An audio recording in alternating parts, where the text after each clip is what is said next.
மனுஷனுக்கு குருன்றது கடைசி வரைக்கும் இருக்கக்கூடிய ஒரு விஷயம். ஆனால் அந்த குருவை இன்னைக்கு இந்த உலகமும் சமூகமும் அது குருவாக பார்க்குறாங்களா இல்லை குரூர புத்தியோட பார்க்குறாங்களா அப்படின்றதற்கு தான் இந்த செய்தி வந்து ரொம்ப பெரிய ஒரு வருத்தத்தை வரக்கூடிய ஒரு செய்தியாக இருக்கு.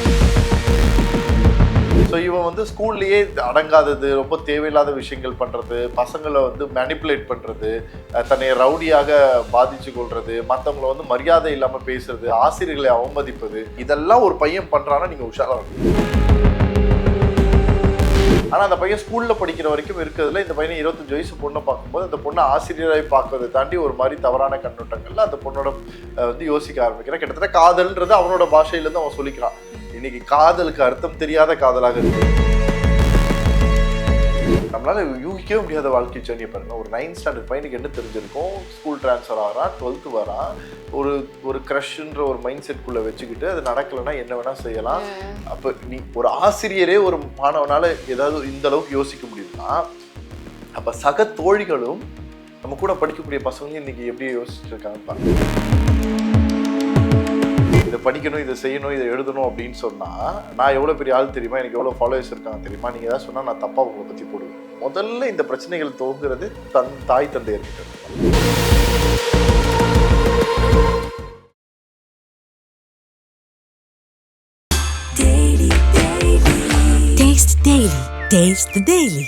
அறுவை சிகிச்சையில் கத்தை என்பது வரலாறு, ரோபோட்டிக் சர்ஜரி என்பது இன்றைய கூறு. தங்கம் புற்றுநோய் சிகிச்சை மையம், நாமக்கல் மற்றும் கான்பூர். கிங் டிவி நேயர்களுக்கு வணக்கம். இன்று நம்முடன் இணைந்திருக்கும் சிறப்பு விருந்தினர் சமூக கல்வியாளர் திரு ஹரிகிருஷ்ணன் அவர்கள்.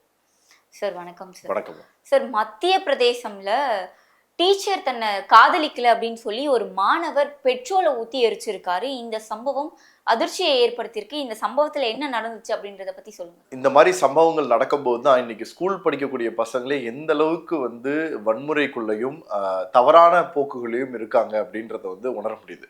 இது மத்திய பிரதேசத்துல தான் நடந்துச்சு அப்படின்னு கடந்து போகக்கூடிய இடத்துல நம்ம இல்லை. ஏன்னா தமிழ்நாடு வரைக்கும் பரவுவதுக்கு ஒரு பெரிய விஷயம் இல்லை. தமிழ்நாட்டிலேயே இந்த மாதிரி நடந்துகிட்டு இருக்கக்கூடிய செயல்களையும் நம்ம பார்க்குறோம். அதுவும் வந்து சிறார்களாக இருக்கக்கூடியவர்கள் பல பேர் இன்னும் சீர்திருத்த பள்ளிகளில் இருக்கிறதுக்கான காரணமே வந்து அவர்களுடைய வாழ்க்கை பயணத்தில் அவர்கள் பார்க்கக்கூடியது, அவர்கள் நடந்திருக்கக்கூடிய நடவடிக்கை, பிறரை வந்து அவர்கள் அணுகிற விதம், இந்த மாதிரியான விஷயங்கள். இது ரொம்ப குறிப்பாக வந்து இங்கே பேசுறதுக்கான காரணமே என்னன்னா, மாதா பிதா குரு தெய்வம் அப்படின்னு நம்ம சொல்கிறோம்.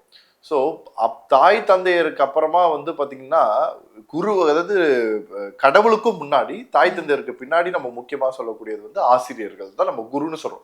இந்த குருன்றது வந்து வெறும் டீச்சர்ஸ் மட்டும் இருக்க மாட்டாங்க. நமக்கு வந்து நம்ம நல்லா இருக்கணுன்றதுக்காக நமக்கான ஒரு திறமைகளையோ அல்லது கல்வியையோ ஆற்றலையோ ஏதோ ஒரு விஷயத்த சொல்லி கொடுத்து நம்மளை வழிநடத்தி செல்லக்கூடிய அனைவருமே குரு தான். ஸோ அது வந்து எந்த இதில் வேணாலும் இருக்கும். ஒரு மனுஷனுக்கு குருன்றது கடைசி வரைக்கும் இருக்கக்கூடிய ஒரு விஷயம். ஸோ அது எப்பவுமே பயணிக்கக்கூடிய இடம். ஆனால் அந்த குருவை இன்னைக்கு இந்த உலகமும் சமூகமும் அது குருவாக பார்க்குறாங்களா இல்லை குரூர புத்தியோட பார்க்குறாங்களா அப்படின்றதற்கு தான் இந்த செய்தி வந்து ரொம்ப பெரிய ஒரு வருத்தத்தை வரக்கூடிய ஒரு செய்தியாக இருக்குது. ஏன்னா ஒரு 18 வயசு கூட முடிகிற ஒரு பையன் வந்து தன்னுடைய கோபத்தின் மேலும் தான் நினைக்கும் காரியம் நடக்கலைன்றதற்காகவும் யார் வந்து வேணும்னு நினைச்சு யாரை வந்து காதலிக்க வைக்கணும்னு நினைச்சு ஒரு யோசனை இருந்ததோ அதே முகத்தையே சிதைக்கணுன்ற ஒரு எண்ணமும் வருதுன்னா ஒரு மனுஷனுக்கு எப்படிப்பட்ட 2 முகங்கள் இருக்கு அப்படின்றத தெரிஞ்சுக்க முடியுது. அதாவது ஒரு பிரைவேட் ஸ்கூல்ல படிச்ச ஸ்டூடெண்ட் தான் இவன். இது வந்து பாத்தீங்கன்னா சூரியன்ஸ் கோச்சார் அப்படின்றது இந்த பையனோட பேரு. ஸ்மிருதி அப்படின்னு சொல்லிட்டு டீச்சர். ரொம்ப பெரிய ஏஜ் தான் கிடையாது. இன்னைக்கு வந்து சீக்கிரமாவே எல்லாருமே கல்லூரி முடிச்சாலே ஈஸியாக ஸ்கூல்ல வந்து போயிடுறாங்க. 25-26 வயசு டீச்சர் தான்.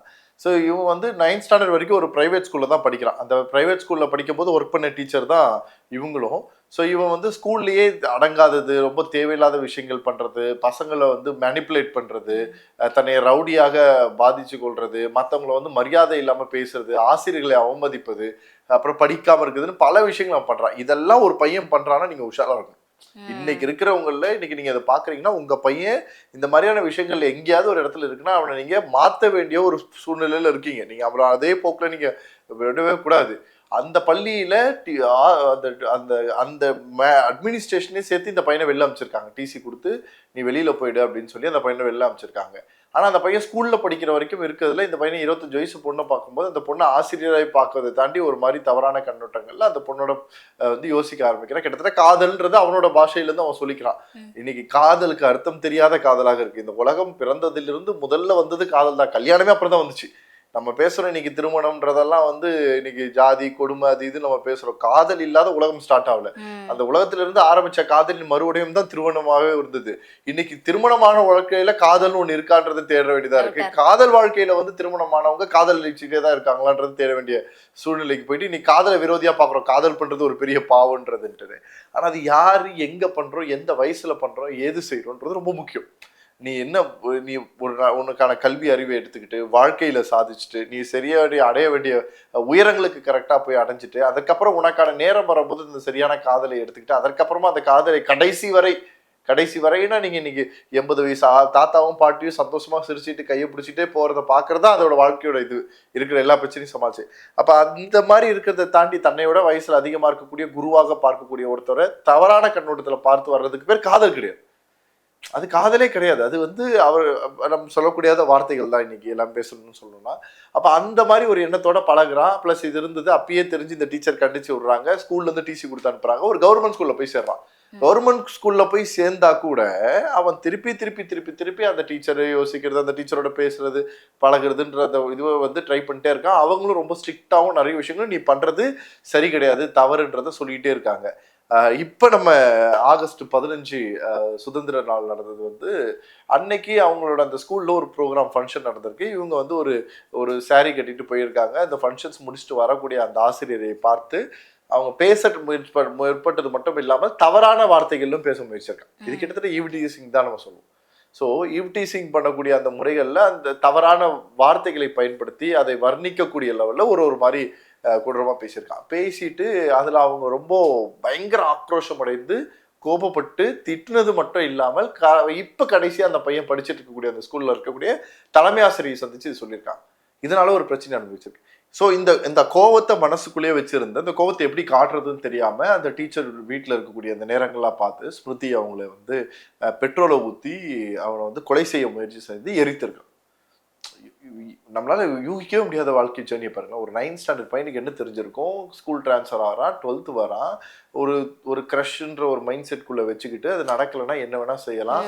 அப்ப நீ ஒரு ஆசிரியரே ஒரு மாணவனால ஏதாவது இந்த அளவுக்கு யோசிக்க முடியுதுன்னா அப்ப சக தோழிகளும் நம்ம கூட படிக்கக்கூடிய பசங்களையும் இன்னைக்கு எப்படி யோசிச்சுட்டு இருக்காங்கன்னு பாருங்க. குறிப்பாக மத்திய பிரதேசம் மாதிரியான பல இடத்துல இந்த மாதிரி விஷயங்களை பார்ப்பதுன்றது ரொம்பவே ஒரு பயத்தை உருவாக்கிட்டே இருக்குன்னு சொல்லலாம். இந்த மாதிரியான ஒரு செய்திகளை கேட்கறதுன்றது ஒரு மிகப்பெரிய ஆபத்தான சமூகத்துல இருக்கும்னு நினைக்கிறேன். இப்படி போச்சு அப்படின்னா இந்த சமூகம் எங்க போய் முடியுன்றது கூட நம்மளால யூகிக்க முடியாது. சார், ஒரு பள்ளி படிக்கிற மாணவன் இவ்வளவு அக்ரெசிவா ஒரு டீச்சரையே கொலை செய்யணும் அப்படின்னா எங்க இருந்து இவங்க கத்துக்கிட்டாங்க? இதற்கு என்ன காரணமா இருக்கு? முக்கியமா சோசியல் மீடியா இதுக்கு ஒரு மிகப்பெரிய காரணமா இருக்கா, இல்ல சினிமா துறை இருக்கா சார்? நான் ரீசெண்டா ஒரு காலேஜுக்கு கூட ப்ரோக்ராம்காக போயிருந்தேன். ஒரு மோட்டிவேஷனல் டாக் கொடுக்கறதுக்காக போயிருந்தேன். அப்ப அங்க இருக்கக்கூடிய அந்த ப்ரொஃபசர்ஸ் சொன்ன ஒரு செய்தி அது. குறிப்பா பசங்களை விட பெண்களை சொன்னார். என்ன சொன்னார்னா, இந்த காலேஜில் ஒரு 2000 பேர் படிக்கிறாங்கன்னா அதில் ஒரு 200 பேர் இன்ஸ்டாகிராமில் செம்மையாக ஃபாலோவர்ஸ் வச்சுருக்கக்கூடிய ஸ்டூடெண்ட்ஸாக இருக்காங்க சார். அந்த 200 பேர் எங்களுடைய காலேஜையும் சரி எங்களுடைய ஆசிரியர்களையும் ஒருத்தர் கூட மதித்ததே கிடையாது. நீ என்ன பெரிய ஆளா அப்படின்றத நேரடியாகவே எங்களை கேட்குறாங்க. இதை படிக்கணும், இதை செய்யணும், இதை எழுதணும் அப்படின்னு சொன்னால் நான் எவ்வளோ பெரிய ஆள் தெரியுமா, எனக்கு எவ்வளோ ஃபாலோவர்ஸ் இருக்காங்க தெரியுமா, நீங்கள் ஏதாவது சொன்னால் நான் தப்பாக உங்களை பற்றி போடுவேன் இப்படின்னு மிரட்டுற அளவுக்குலாம் இன்னைக்கு பிள்ளைகள் வளர்ந்துட்டாங்க அப்படின்றத அவர் சொல்றாங்க. நீங்க அந்த சமூக வலைதளங்கள் சொல்றதுனால சொல்றேன். இன்னைக்கு சமூக வலைதளங்கள் எவ்வளவு கேவலமாக பயன்படுத்த முடியுமோ பயன்படுத்தக்கூடிய ஒரு ரகம் ஒரு பக்கம், சமூக வலைதளங்கள் மூலியமாக எவ்வளவு சீர்கெட்டு போக முடியுமோ அதுல ஒரு ரகம். இந்த 2 ரகம். இது இல்லை அப்படின்னா சூப்பரா இருப்பானான்னு கேட்டீங்கன்னா அப்படி இல்லைனாலும் அப்படிதான் இருப்பான். ஏன்னா சமூகம் அப்படி இருக்கு. ஒவ்வொரு வீட்லயும் பிரச்சனை. முதல்ல இந்த பிரச்சனைகள் துவங்குறது தாய் தந்தையர்கிட்ட இருந்துதான். இவங்க சரியான ஒரு புரிதலோட வளர்க்கறதுனா என்ன, ஏதோ பையனுக்கு ஃபீஸை கட்டி காலேஜில் கட்டிட்டு தேவையானப்ப சாப்பாடுக்கு வாங்கி கொடுத்து ட்ரெஸ்ஸை வாங்கி கொடுத்து போனால் வண்டி வாங்கி கொடுத்து போக இருக்கிறது இல்லை, புரிதலோட வாழ வைக்கிறது. பையனுக்கு எது நல்லது எது கெட்டது, பையன் முன்னாடி நாம பையனா இருந்தாலும் பொண்ணா இருந்தாலும் அவங்க முன்னாடி நாம சண்டை போடக்கூடாது. இன்னைக்கு இந்த சமூகத்தின் மூலம் இம்ப்ரெஸ் பண்ணக்கூடிய அளவுக்கு வளர்றது இல்லை வாழ்க்கையோட சந்தோஷம். நம்ம கண்ணு முன்னாடி நிற்கக்கூடியவன் பசியோட சாகாம இருக்கிற மாதிரி ஒரு நல்ல உணர்வு உருவாக்குறதா இந்த உலகத்தோட சிறந்த சமூகம்ன்றத புரிய வைக்கக்கூடிய வாழ்க்கை, உதாரண வாழ்க்கையாக வாழ்றதுதான் பெரிய விஷயம். இன்னைக்கு வந்து தப்பு பண்றதுக்கு எல்லாரும் கூட்டமா எல்லாத்தையும் எடுத்துட்டு கிளம்புறோம். நல்லது செய்யறதுக்கு ஒரு இடத்துல கூட நம்மளோட பசங்க கூட பயன்படுத்துறது கிடையாது.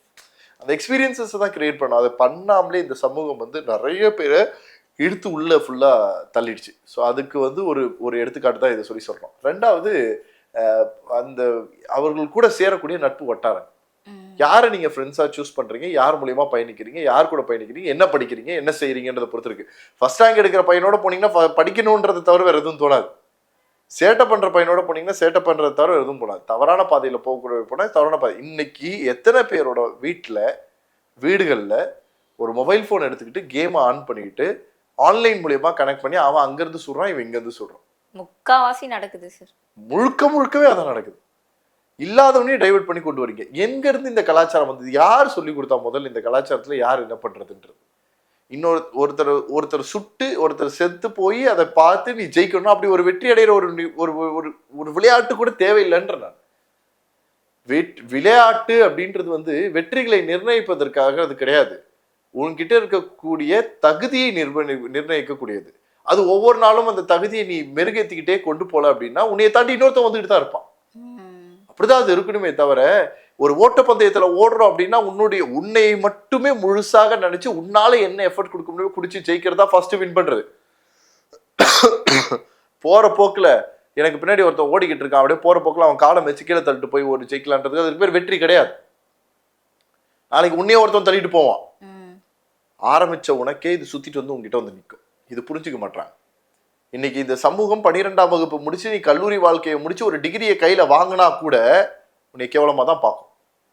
சரியான வேலை வாய்ப்பை வாங்கி அந்த வேலையில நல்ல தகுதியான மனிதராக வந்து அந்த வாழ்க்கையில ஒரு அடுத்தடுத்த படிக்கட்டுகள்ல போய் உன்னுடைய வாழ்க்கையை அடுத்த 5 வருஷத்துல, கல்லூரியை முடித்த அடுத்த 5 வருஷத்துல உன்னுடைய வாழ்க்கையை சரியான பாதையில நிர்ணயிச்சு நீ யாருன்றதை ப்ரூவ் பண்ண முடியாதவன் இந்த உலகத்துல தோத்தவன் தான். அப்படிதான் இந்த வாழ்க்கையை உனக்குலாம் வாழ்வாங்க. சரி, இதுல வேற சில பள்ளி மாணவர்கள் போடுற இந்த ரீல்ஸ் எல்லாம் இருக்குல்ல, ரொம்ப அசிங்கமான செய்கைகளை காட்டிட்டு வீடியோ போடுறது, ஸ்கூல்லயே தாலி கட்டி வீடியோ போடுறது, கிளாஸ் ரூம்ல என்னமோ அது வந்து மண்டபம் மாதிரி 2 பேருக்கும் கல்யாணம் பண்ணி வைக்கிறது, ஆசிரியர்களை திட்டி வீடியோ போடுறது. ஒரு வீடியோல ஆசிரியர் வந்து உட்கார்ந்து இருக்காரு, பசங்க ஒரு 4 பேர் அதை சுத்தி வராங்க. இந்த டெத்துல சுத்தி இது பண்ணுவாங்கல்ல, அந்த மாதிரி பண்ணி ஒரு வீடியோ எடுத்து போடுறாங்க. ஒரு ஆசிரியர் யோசிச்சு பாருங்க. இது நீங்க சொல்றது எல்லாமே அதான் உண்மையிலே சொல்றேன்னா, நீங்க இப்ப பேசுனது கூட நாகரீகம் காரணமாக ரொம்ப ரொம்ப ரொம்ப 1% பேசியிருப்பீங்க. 99% பேர் ரொம்ப கேவலமான நடவடிக்கைகள்ல தான் இருக்காங்க. இன்னைக்கு அவ்வளவு ரொம்ப கேவலமான விஷயங்களுக்குள்ள பசங்க போயிட்டாங்க. இதெல்லாம் வாழ்க்கையை நிர்ணயிக்காது, சுத்தமா நிர்ணயிக்காது. இன்னைக்கு சோசியல் மீடியால இந்த மாதிரி போட்டு வைரல் ஆகி சம்பாதிக்கிறாங்கன்ற நீங்க பாக்குற எல்லாருமே சமூக வலைதளங்கள்ல பிறந்ததுல இருந்து வந்தவங்க கிடையாது. ஒரு வேலைக்கு போய் சம்பாதிச்சு அந்த வேலையில இருக்கக்கூடிய எக்ஸ்பீரியன்ஸை கத்துக்கிட்டு, வாழ்க்கையோட எக்ஸ்பீரியன்ஸ் என்னன்றதை கத்துக்கிட்டு, வெற்றினா என்ன தோல்வினா என்னன்றதை எக்ஸ்பீரியன்ஸை கத்துக்கிட்டு, முதுகுல கொடுத்தவன் யாரு, நேர்ல சண்டை போடுறவன் யாருன்றதை தெரிஞ்சுக்கிட்டு, நண்பர்கள் யாரு, விரோதிகள் யாரு, யார் வந்து துரோகிகள் யாருன்றது எல்லாத்தையும் தெரிஞ்சு ஒரு கடைசியில நம்ம கிட்ட இருக்கக்கூடிய திறமைக்கான ஒரு மேடை கிடைக்கலன்ற போது அந்த மேடையாக சமூக வலைதளத்தை பயன்படுத்துறவங்க தான் ஜெயிச்சு சம்பாதிச்சு நிக்கிறான். எதுவுமே இல்லாமல் எடுத்த உடனே கேமரா ஃபோன் எடுத்துக்கிட்டு நான் தான் பெரிய இது மாதிரி நினைச்சிட்டு நீ போய் நிக்கிறவெல்லாம் மாறவே மாறாது. அடுத்த லெவல் போகும். இவங்களெல்லாம் எப்படி சார் நல்வழிப்படுத்துறது? முதல்ல பெற்றோர்களுடைய பங்களிப்பு ரொம்ப முக்கியமானதா இருக்கு. இன்னைக்கு பெற்றோர்கள் எல்லாரும் என்ன நினைச்சுக்கிறாங்கன்னா, நான் போய் ஒரு ஸ்கூல்ல சேர்க்கிறேன் அப்படின்னா, அந்த ஸ்கூல்லயோ காலேஜஸ்லயோ சேர்க்கிறேன்னா வருஷத்துக்கு 1 லட்ச ரூபாய் கிட்டே கொடுத்துட்டேன், எப்படியே நல்லபடியா கிடைச்சி பெரிய படிப்பாளியாக்கி என்கிட்ட கொடுனா அது நடக்காது. எப்படி நடக்கும்? அது ஒன்றும் அதை கிரியேட் பண்ற இடம் இல்லை, எஜுகேஷனை உருவாக்குற இடம், அவ்வளவுதான். உன் பிள்ளைகளை என்னவா இருந்தாலும் உன் அரவணைப்புல ஒரு உட்காந்து பேசுங்க. ஆக்சுவலி விஷயம் என்னன்னா, இன்னைக்கு காதல்ன்ற ஒரு விஷயமாக இருக்கட்டும், தவறான பாதைகள்னு ஒரு விஷயம் இருக்கட்டும், ரெண்டுமே எடுத்துக்குமே. இது எதுவுமே இந்த வயசுல தேவைப்படாத ஒண்ணு. மெச்சூரிட்டி இல்லாம இது சரி தவறுன்னு தெரியாத இடத்துல ஒண்ணு. இது ரெண்டுத்தையும் பண்ணக்கூடிய நீங்க இடத்துல இருக்கக்கூடிய பிள்ளைகளை நீங்க வளர்க்கணும்னா ஒரே ஒரு மட்டும் தான் இருக்கு. முதல்ல நீங்க அந்த இடத்துல இருக்கணும். வெளியில இருந்து ஒருத்தவங்க கொடுக்கக்கூடிய அன்பை விட உன்னால உன் பிள்ளைக்கு நிறைய அன்பு கொடுக்க முடியும்ன்றது உனக்கு தெரியும். இதை ஃபர்ஸ்ட் சரியா செய்யணும். அன்பு கொடுத்தாலுமே மிஸ்யூஸ் பண்ணிக்கிறாங்களே சார். அது எப்படி நீங்க பண்றீங்கன்றத பொறுத்து இருக்கு. முதல்ல நம்பிக்கையை சம்பாதிச்சதுக்கு அப்புறமா தானே மிஸ்யூஸ் பண்ண முடியாது. நீங்க நம்பிக்கையை சம்பாதிச்ச எந்த இடத்துலயுமே யாருமே துரோகம் பண்ண மாட்டாங்க. அது உண்மைதான். அன்புன்றது நீங்க கேட்கறப்பெல்லாம் வாங்கி கொடுக்கறது அன்பு கிடையாது. உட்காந்து பேசணும், மனம் விட்டு பேசணும், அவங்க பேசுறதை கேட்கணும். நீ சொல்றத அவன் கேட்கணும்னு நினைக்கக்கூடாது. அவன் பேசுறதை நீ கேட்டுட்டு அதுக்கப்புறம் சஜஷன் சொல்லலாம். அந்த சஜஷன் நேரடியா சொல்லாம, இந்த மாதிரி ஒரு இன்சிடென்ட் எனக்கும் நடந்திருக்கு, இதை நான் எப்படி ஹேண்டில் பண்ணியிருக்கேன். இந்த உலகத்துல எல்லா பெண் பிள்ளைகளும் தவறான ஒரு இடத்துல யாரோ ஒருத்தர் கையில படாம போனதே கிடையாது. எல்லா ஆண் பிள்ளைகளும் சரியாக இருந்தாலும் யாரோ ஒருத்தனால அவமானப்படுத்தப்படுறதோ ஏமாற்றப்படுறதோ அல்ல கீழே இறக்கப்படுறதோ நடக்காம இருந்தது கிடையாது. அப்படி இருக்கும்போது அவர்கள் அந்த எக்ஸ்பீரியன்ஸை ஷேர் பண்ணி அந்த குழந்தைகளை எப்படி சரியாக கொண்டு வந்து ஏதாவது ஒன்று பண்ணணும்னா கூட வந்து அப்பா அம்மாவோட கேட்டு தான் டிசைட் பண்ணிட்டு பண்ணணுன்ற எண்ணத்தை எப்படி உருவாக்கணுன்றது தான் முக்கியமானது இருக்கு. இந்த பேசிக் ரூட்டை நீங்க சரி பண்ணிட்டீங்கன்னா எல்லாமே மாறிடும். ரெண்டாவது, இன்னைக்கு பையன் வந்து எனக்கு இதுதான் சாப்பிடுவேன் அது சாப்பிட மாட்டேன் அப்படின்னா சாப்பிட்றவனுக்கு நீ எப்போ வாங்கி கொடுக்குறியோ அப்பயே நீ தோத்து போறன்னு அர்த்தம். பட்னியா விட்டு பாருங்க, 2 நாள் பட்னியா இருந்தா 3ஆவது நாள் என்ன இருக்கோ அதை சாப்பிடுவான். அழுகுறானா 2 நாள் அழுகட்டும் விடுங்க, 3ஆவது நாள் ஐயோ அழுதா நமக்கு சளி பிடிக்குது, தலை வலிக்குது, உடம்பு வலிக்குது, இவ்வளவு பிரச்சனை வருது, காம்ப்ளிகேஷன் ஆகுது, அழுதா எனக்கு தான் வலிக்கும், எதுக்கு இருக்கிறவங்களுக்கு வலிக்காதுன்றத புரிய வைக்காத வரைக்கும் அவன் உங்களுக்கு இருந்து சாதிச்சுட்டு தான் இருப்பான். இது நடக்கணும். சரி, இந்த மத்திய பிரதேசத்துல மாணவர் ஆசிரியர் மீது பெட்ரோல் ஊற்றி எரித்த சம்பவம் குறித்து ஒரு சரியான புரிதல் கொடுத்திருந்தீங்க. தொடர்ந்து பேசலாம் சார். நன்றி. நன்றி.